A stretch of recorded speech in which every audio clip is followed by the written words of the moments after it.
ஒரு முஸ்லிமை பொறுத்தவரை அவன் விரும்பியது நடக்காது.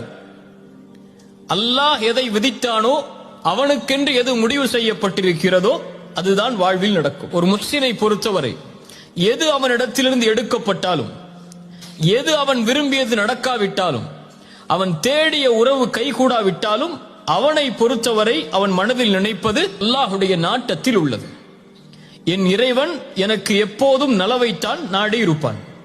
எனக்கு அநீதம் செய்பவன் இறைவன் அல்ல, எனக்கு நலவு செய்பவன் தான் என் இறைவன்.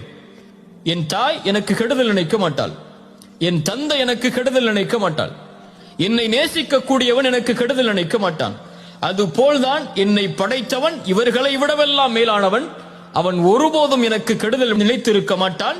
அவன் நாடியது நடந்திருக்கிறது, நடப்பது எனக்கு நல்லது, நான் அதை விரும்பாவிட்டாலும் என்பதைத்தான் ஒரு முஃமின் தன்னுடைய வாழ்க்கையின் அடிப்படையாக கொண்டு